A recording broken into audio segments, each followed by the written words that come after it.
Hey guys, welcome to your weekend astrology. So this is for the weekend of October 2nd, 3rd, and 4th, Friday, Saturday, Sunday.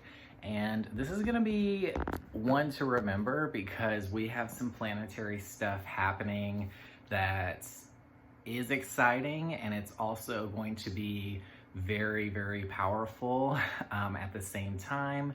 So going into this, weekend, if you are already feeling a heightened state of reality, of change, that is the universe working this stuff out.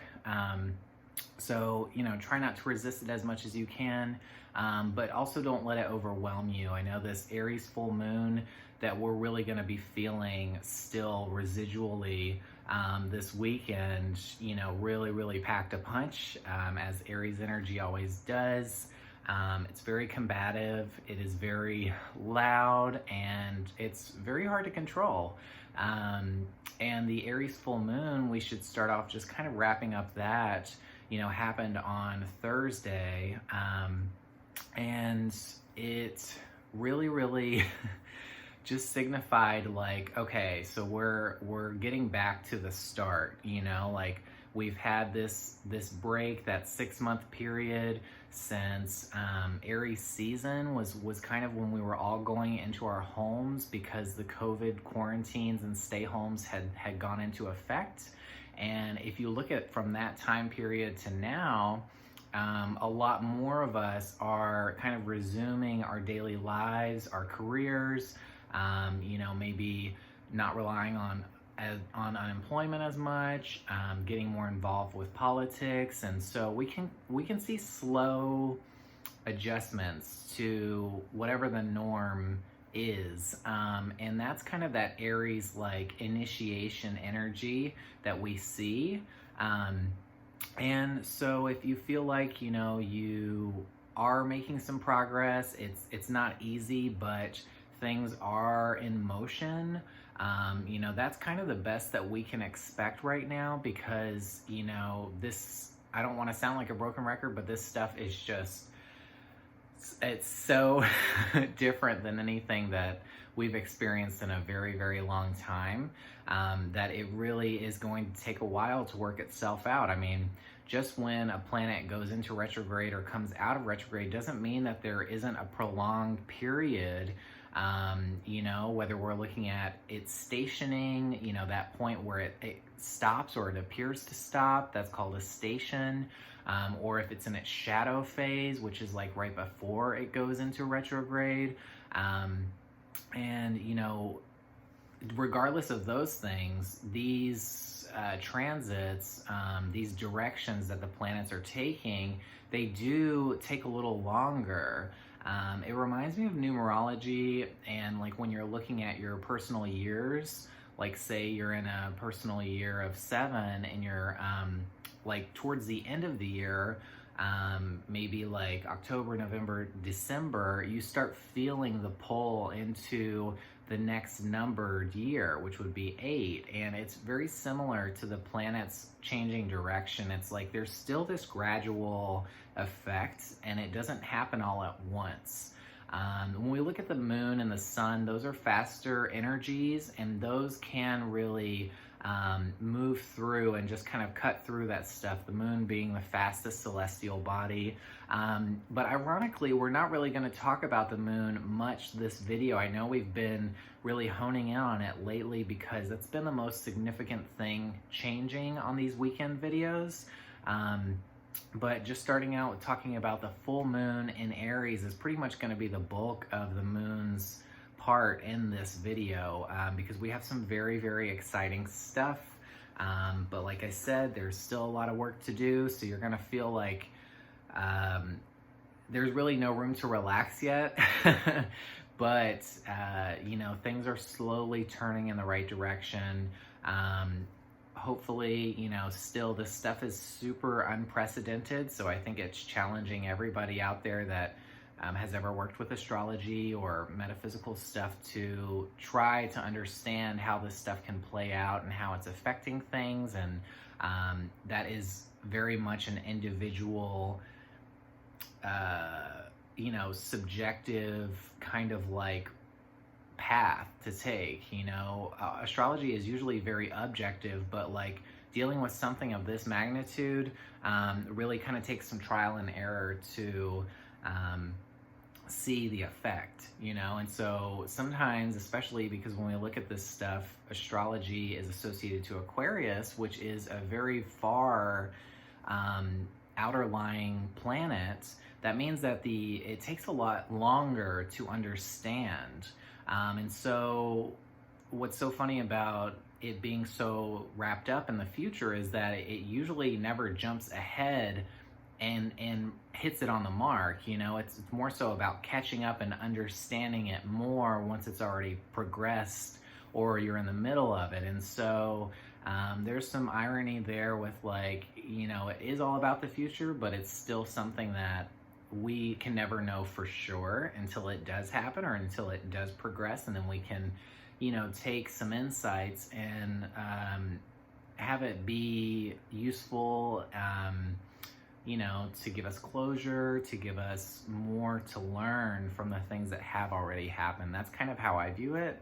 But yeah, there's always times where you can kind of predict normal revolutions through the sky and different signs and what those could combine to look like.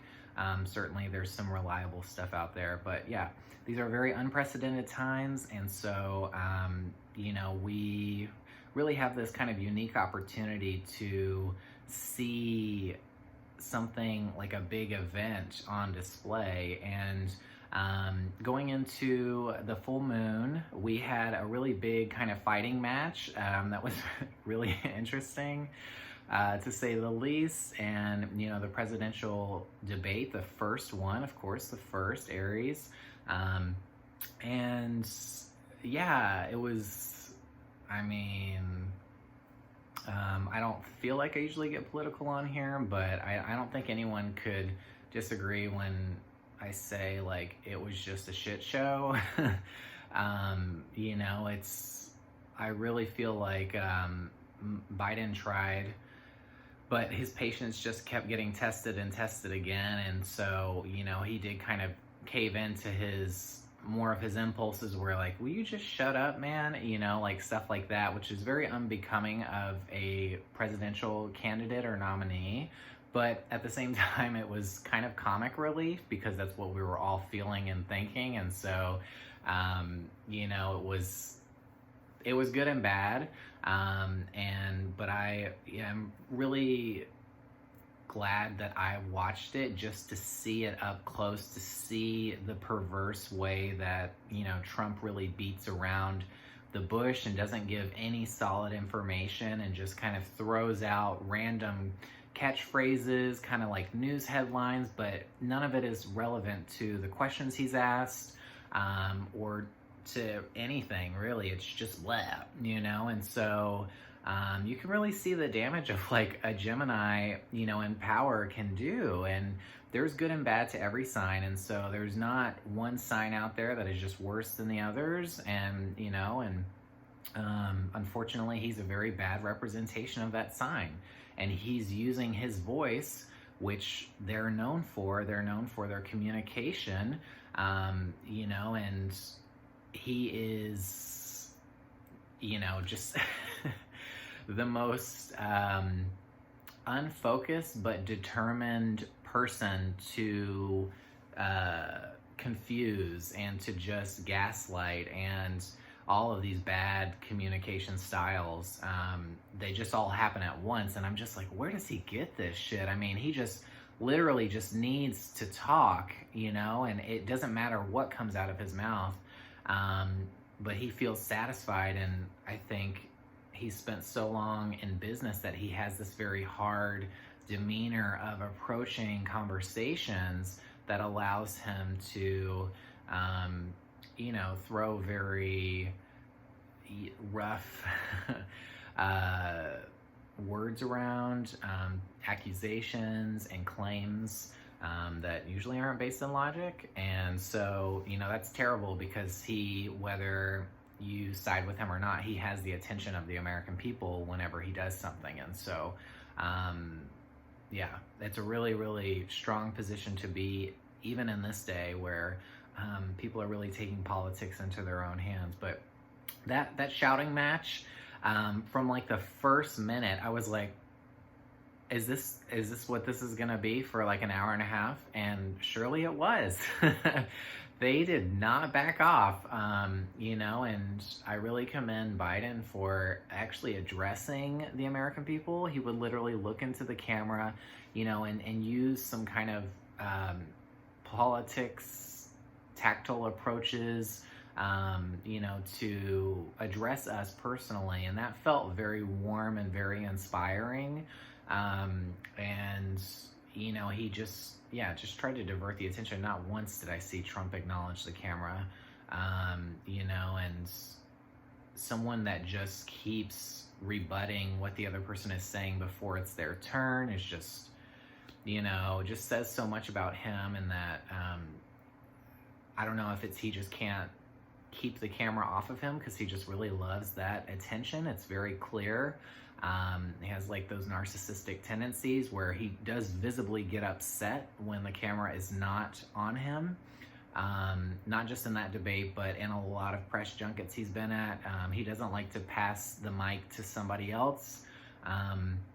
And just a general confusive way of communicating that can really manipulate people that aren't really thinking for themselves. And I think that has happened, and he has been very successful with that for a few years now, which is very unfortunate. But I think, this is our time where we are really challenging what those in power are meaning and what they're saying in these systems that are put into place. And speaking of all of that, we have Saturn, the planet of Saturn, coming out of its retrograde and going direct. It's already direct. I think it's been maybe 2 days now, and it was kind of coinciding with the Aries full moon. So very, very nice to see that.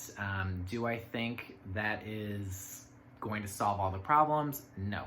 They are still in this scrunched up alignment for kind of a few months. They're going back and forth with Pluto being the slowest moving one, and it's going to be the last one to come out of its retrograde.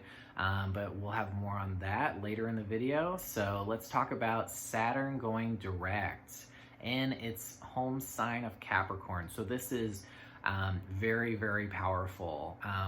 Before this planet went into retrograde a few months back, similarly, I think these were like pre-quarantine times, or like we had just started that, and then you see people having to stay home and can't get to their jobs, or all of these factors that like prevented us from living our lives and maintaining these structures that are expected of us, like work, home life, love life, all of this stuff that we're committed to.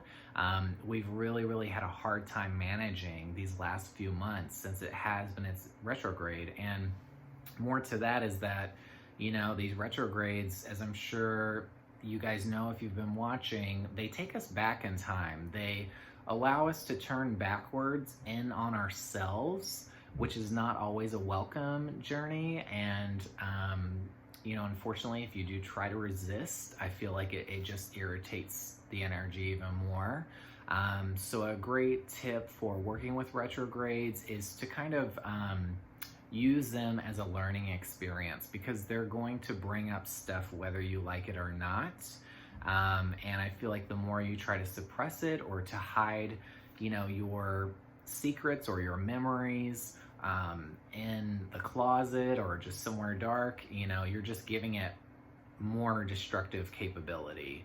And so going back and, this Saturn retrograde has made it very hard to get to work, to find work. If you've been without a job because of COVID, maybe the systems put in place in your job has given you less hours or made you work from home. We've all been adjusting to that, and that's really the workforce sign, is like, this is what keeps the world moving day by day, is us moving through the world. You know, that's kind of what it is that cardinal energy that just keeps us up and going and productive. And ambitious, because we wouldn't really achieve anything or aspire to anything without ambition. And so it is a very, very necessary sign to have. But working with Saturn and Capricorn energy can always lead to, not can always, there's no absolutes, but can often lead to, you know, almost this perverse sense of morals when it comes to achieving things. And so we start to, when we're not getting what we want, we can defeat our own personal integrity and the respect of others around us by doing things that aren't in our nature. And I feel like when I see Saturn and Capricorn energy, I see that a lot too, is like taking advantage or taking opportunities that aren't in line with the self and the bigger karmic experience. And so there's always a challenge with that energy to stay true and to not intentionally hurt others, that we always have to kind of focus on. And I think with this huge event happening smack dab in that sign with Saturn there, you know, we're revisiting all of that. You know, people that have been taking advantage of others for so long, whether it's financially or just in the work sector, you know, bosses, government, the rule makers, the law enforcers, the police, you know, these are all affected by this event. And we are realigning, like, what are these structures really doing for the majority of the people out there?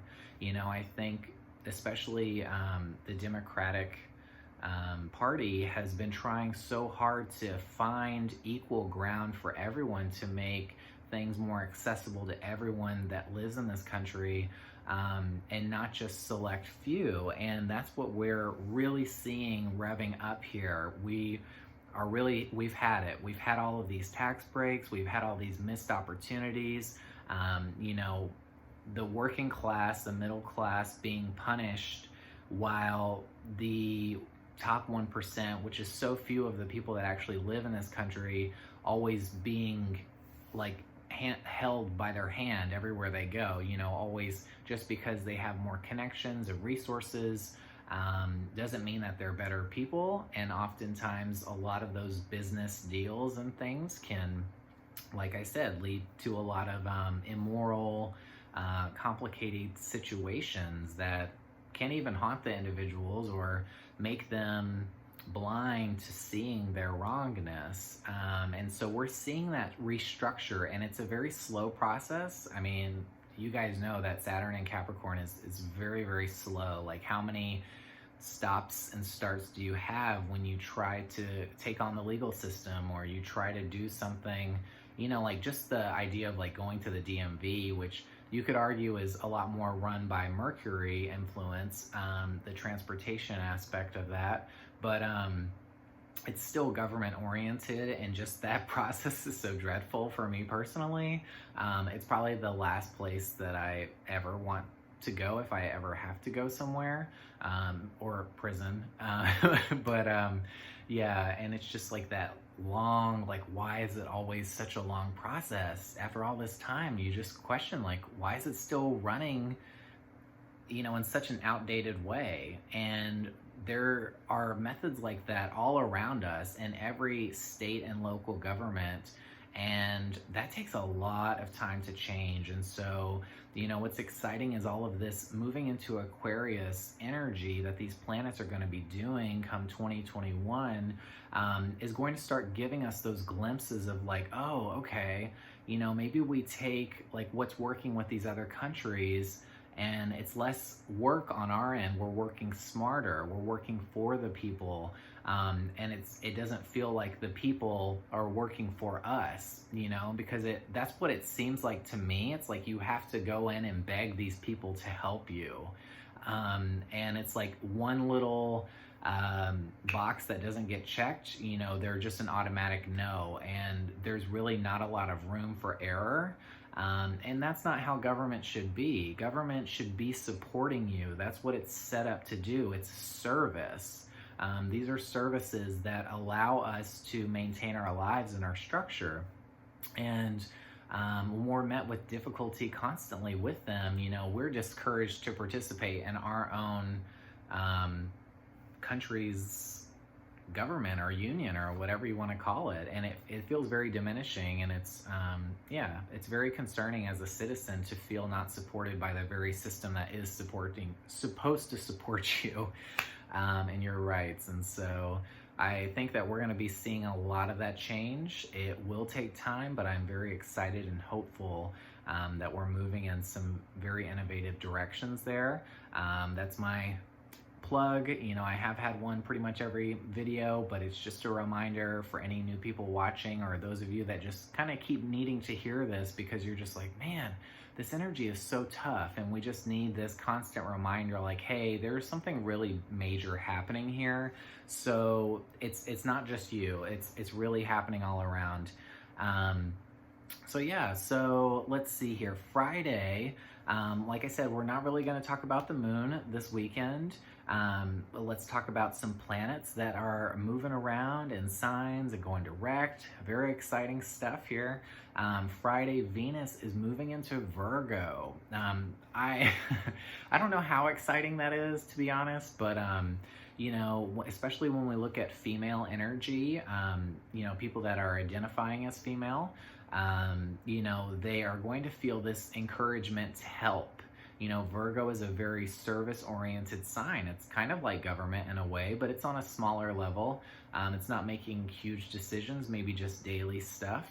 And Venus moving into Virgo is making us more conscious of how we are acting around other people, how nice we're being, how polite, how helpful, and it wants to take care. And so we're really stepping into a semi-nurturing quality with the females around you, whether it's your mom, your sister, you know, your friend, your girlfriend, you know, a neighbor. It could be anybody. But when we look at Venus closely, you know, it really carries a lot of femininity to it, and is a really big indication as to how that's going to be affected. Just like when we look at Mars, that's very sexual and male energy, and so you can kind of hone in on those. And Venus moving in its season, its Libra season, you know, is always kind of a bigger aspect too, because it's in its own season.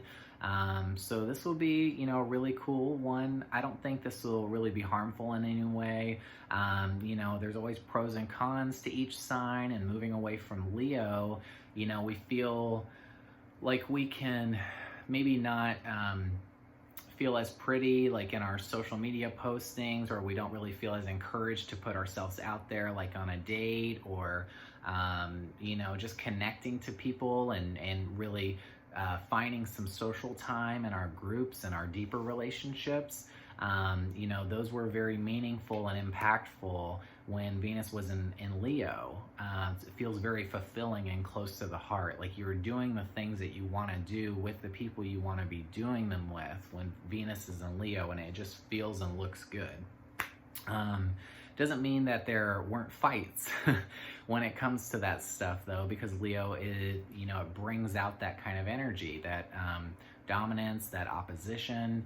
And Venus moving into Virgo is really going to slow it down, you know, is really going to focus on the important matters that we have to accomplish when we need to move throughout the day. So, you know, we are really maintaining a very well-looking home, you know, kind of cleaning more, you know, organizing, and just finding structure, maybe new habits, and just kind of new ways to make your days easier, which is always important, you know, in COVID times, to simplify any process that you do, and to not really ruminate too long on things, because when Virgo gets stopped in its tracks, it can overthink and overanalyze and just, and just kind of sit and just keep revving through all of that minutia. And that is always a struggle when we see Virgo placements.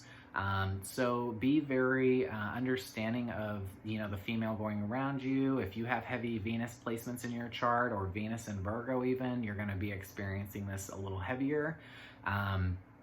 Feel this need to help or to take care of other people, almost like you're a doctor of some kind or a nurse. This can make you, have like some really good suggestions and advice. But don't get too involved. Leo, Virgo, like they just really, really like to just jump in the middle of everything and just try to help, and the help's not always warranted. So be mindful of that. When it comes to dating and all that, I feel like we're gonna become a little shyer, not really feel the need to do so much of that stuff, even though we'll probably be spending even more time on our appearance because Virgo has that perfectionist tendency.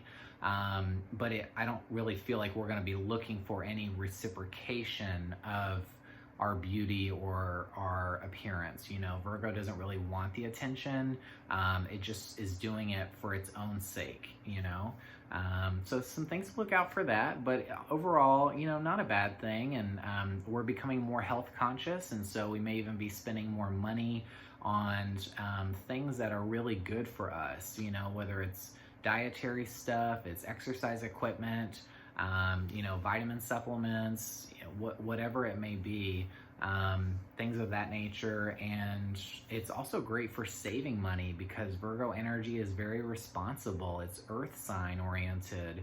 And if we look at it as like, okay, so we're saving money, well, that can almost like relate to we're making more money as well. And if we look at Venus and Virgo, Virgo is a workplace, just like kind of Capricorn rules the career. So where we see Venus in the workplace, that means that we're likely to be making more money when Venus is moving into that sign, and for the next few weeks that it's in there. And so that's always good news.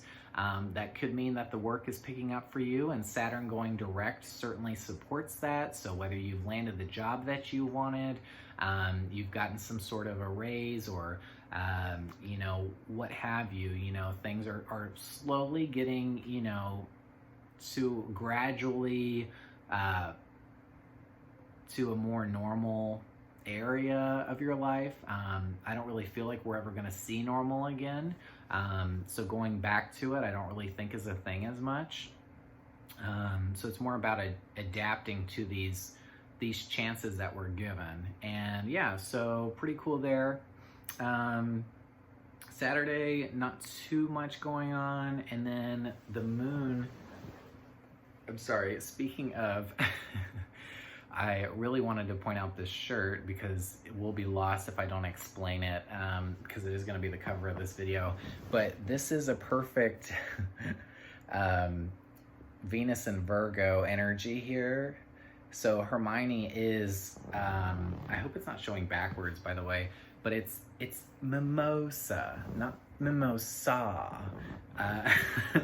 So Hermione's one of the titular Virgo characters in film, and it's really great to have such a solid example of that energy.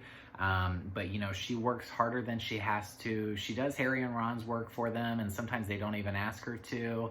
And she's always like neurotic, stressed, and she can't really relax. And she kind of has this like, she doesn't really have time for boys.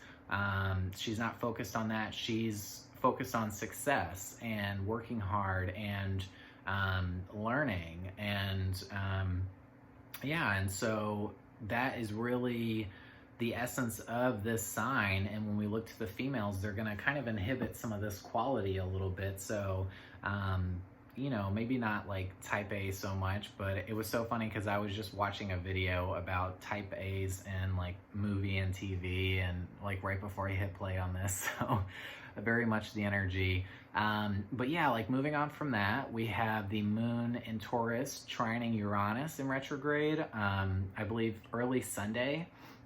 And the moon trining Uranus, is really bringing about these unexpected changes to our finances.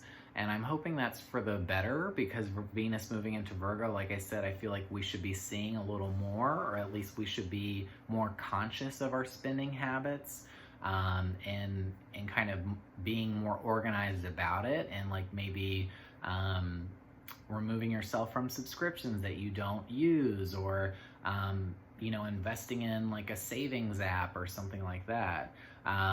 Being more money conscious. And moon trining Uranus and Taurus is really taking us back to like our bad spending habits because Uranus has been in Taurus for so long, which is rules over money and possessions. And Uranus is understanding the deeper sense of like our spending habits, what we do and don't have, and how it makes us happy and unhappy, breaking it down to a very simplistic level, and you may even get some unexpected insights of like how this has been hurting you for so long because you haven't been doing this simple thing in your life. And maybe it's a lot easier than you really even know it is, but you just don't want to see it because we use spending as some sort of a crutch to help us, and entice us, to give us kind of goals and things like that. And and the moon, unfortunately, sometimes can bring out the harder emotions related to the aspects that it's making. And so, there's some pain involved there. And luckily it shouldn't run too deep because, this is about money. It's not necessarily about people in your lives, or it could be about jobs because it is earth oriented, and where you bring in money, is most likely through work. But yeah, we are coming to understand some of that stuff, and especially when we're looking backwards. And Uranus being such a humanitarian planet, I feel like the emphasis is like, how have we been trying to support other people financially or with our time, and how has that led to us being unhappy, so you may really get some insights into that.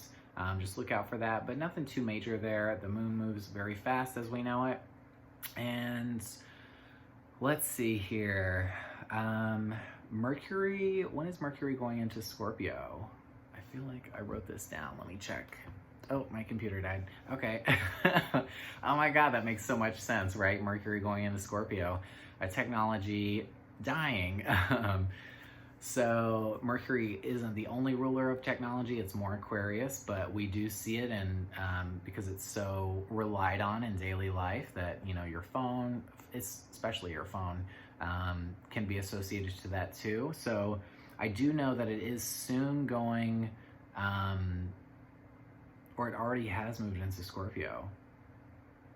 And what I did want to talk about real quick was, because we do have all these planetary changes happening, Mercury in Scorpio, maybe we did already talk about this the last video, but Saturn going direct and Pluto going direct Sunday is super exciting, but we do have this kind of worry that Mercury in Scorpio is going to amplify, maybe even a COVID scare.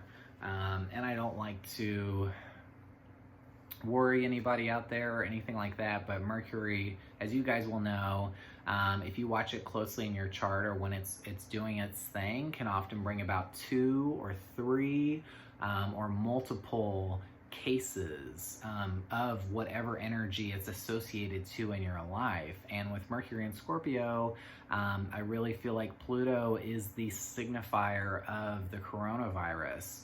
And so to me, that kind of worries me a little bit, and thinking that, this could really bring about even more numbers, more cases. Mercury is about our connections. And so, you know, it's about contacts, about handshakes, it's about, you know, phone calls, and connecting to other people to me translates that it's going to spread. Now, I'm no scientist or anything, and I can't say that I've been watching the numbers very closely, but they are not depleting in any way. I remember when they were like 8 million, and now we're at 30 million. Not that it solely relies on the US. You know, there are other countries out there with huge populations that have really increased this caseload too. But yeah, so word of caution, still be very, very safe, because we run the risk of really immobilizing ourselves, you know, with that Mercury in Scorpio. And it's already going to be a harder energy to work with, because our brains are going to be on overload, and we're going to get like very, very heated about the conversations that are happening. You know, it's not a pleasant aspect to have. You know, Mercury in Scorpio does allow us some transformation of our mind, if you will. Like, so maybe we're bettering ourselves, but first we have to see where we're going wrong. And then, you know, we can kind of like pick up our, you know, ourselves and work harder. But yeah, you know, whenever I see Scorpio or Pluto energy, there is always a temptation to do less, you know, or to put the focus on someone else. And so you can kind of get by in the background, and Mercury already has this very fox-like instinct about it that does do that to some degree, and then Scorpio kind of amplifying that. So, you know, be careful with, you know, you kind of getting out of conversations, commitments.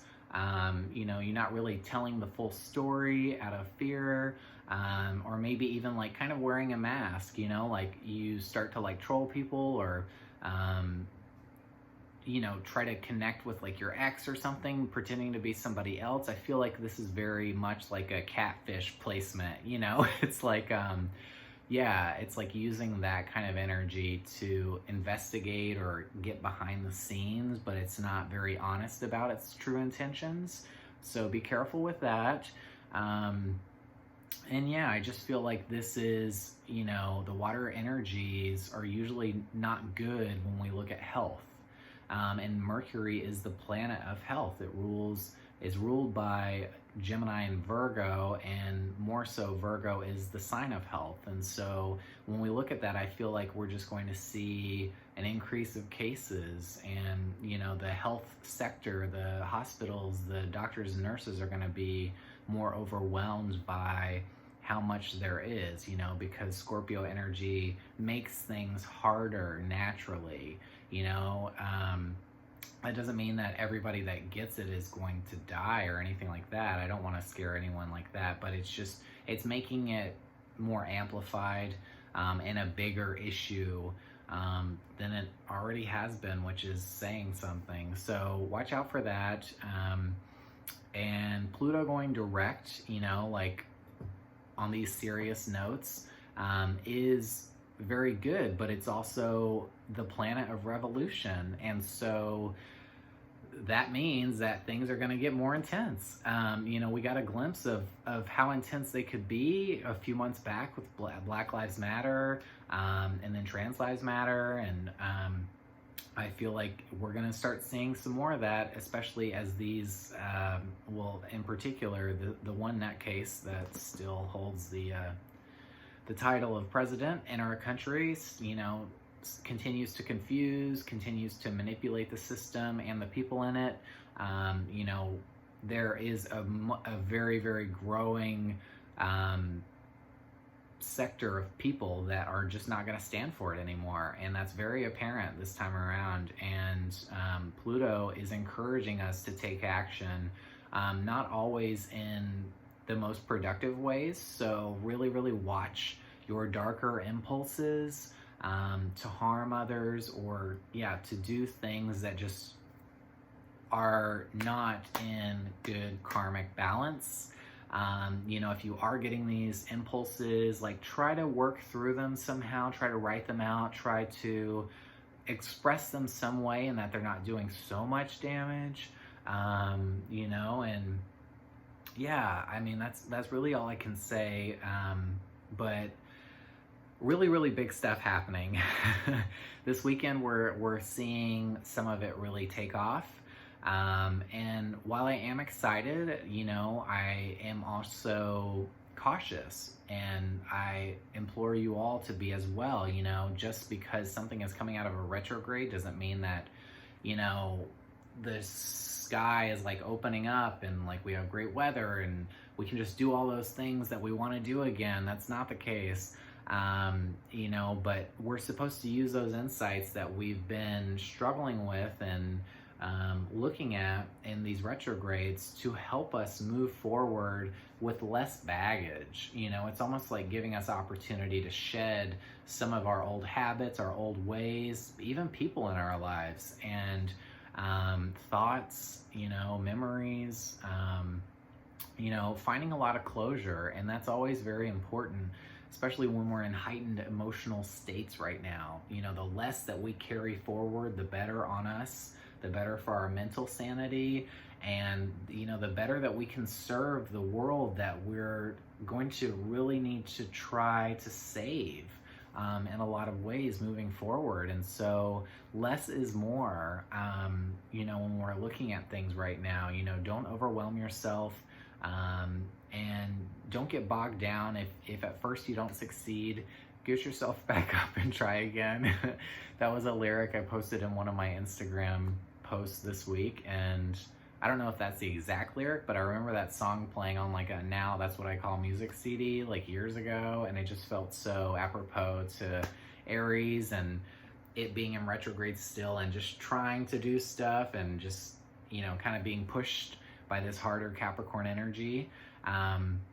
So let me know what you guys think. If you have concerns, if you want your own reading, if you want to, you really need a little bit more help or insights, or you're just curious about your own chart, please reach out to me on here, or I guess you can't DM me on here. It's DM me on Tarot with Tyler.